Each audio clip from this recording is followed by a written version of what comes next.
President agamba nti, I want to thank Team Thorough YKM for organizing this mobilization effort aimed at educating and sensitizing the women in Entebbe, Nakiwogo village on NRM's message of wealth and job creation. Since 1986, the NRM has been at the forefront of defending the legitimate interests of the people of Uganda and Africa. The NRM has been like a political doctor trying to solve the problems of Uganda. In order to treat a disease, you must first of all conduct a diagnosis. Once you have correctly diagnosed the patient, then you can make the prescription. If the diagnosis is wrong, the prescription cannot be right. And if the prescription is not right, the patient cannot be cured. Through our diagnosis, we identified 10 bottlenecks to Uganda's development. They include 1, ideological disorientation; 2, a weak state, especially the army; 3, underdeveloped infrastructure, i.e. the railways, the roads, the electricity, the telephones, pipe to water, etc. 4, the underdevelopment of the human resource, lack of education, and poor health for the population. 5, interfering with the private sector, either by policy or by corruption. 6, a fragmented African market on account of colonialism. 7, exporting unprocessed raw materials and therefore getting little money and losing jobs. This was caused by lack of industrialization. The underdevelopment of the services sector, hotels, banking, transport, insurance. Number 9, the undevelopment of agriculture. Number 10, the attack on democracy. Those were the 10 bottlenecks that the president highlighted. After many years of struggle, peaceful and armed, and analysis, the NRM evolved 4 principles to address the above challenges. And these were patriotism, non-sectarianism of region or tribe, no suppression of women, and no marginalization of the youth, the disabled, the underdeveloped areas such as Karamoja, etc.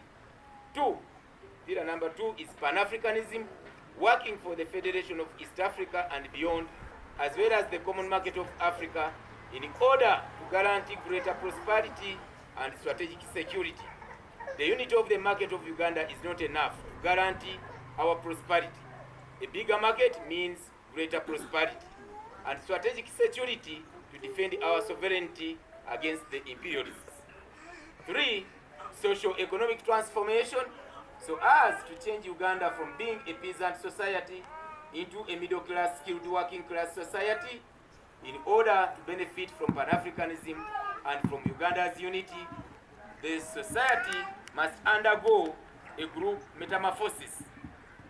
Socio-economic transformation, in our case, this means transitioning from the pre-capitalist or subsistence mode of life to the modern money economy and eliminating bystanders or spectators in the drive towards increasing the household incomes and creation of jobs.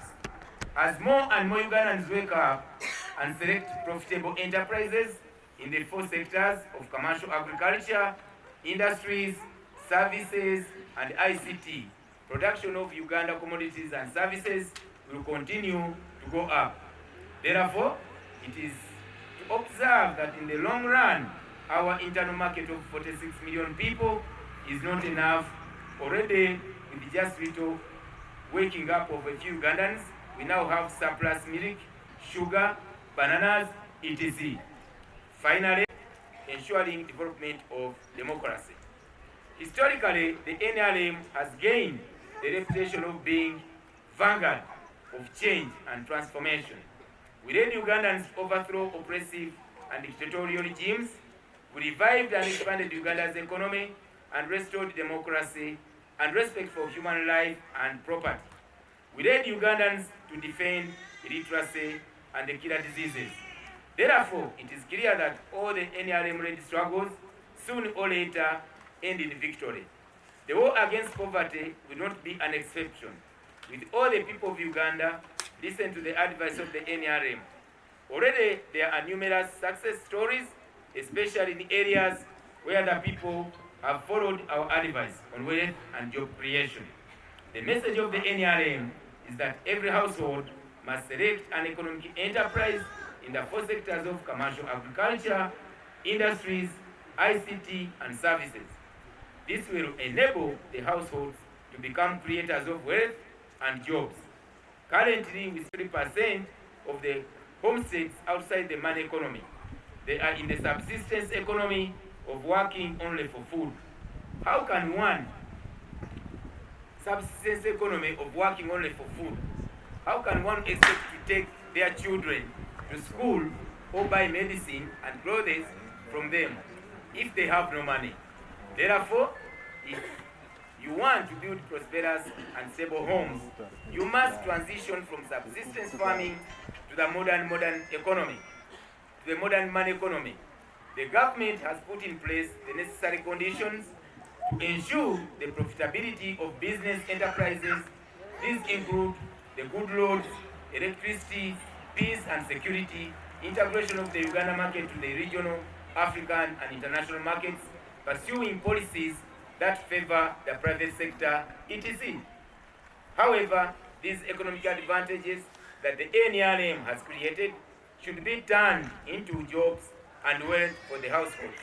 In order for this development to be meaningful, the parish development model and the other wealth funds are aimed at increasing the number of wealth creators engaged in production in the four sectors of commercial agriculture, industries, services, and ICT. Finally, I once again thank Team Thorough YKM for mobilizing the women groups in Entebbe and spreading the message of wealth and jobs creation in the area. I thank you. That is the message from the President of the Parliament. I cannot add on, but I'll deliver the document to the leaders so that you analyze, interpret for the members. But as I was coming, I was told that for the beginning, before you submit your requirements, it's going to put in your bag, your fund, 20 million.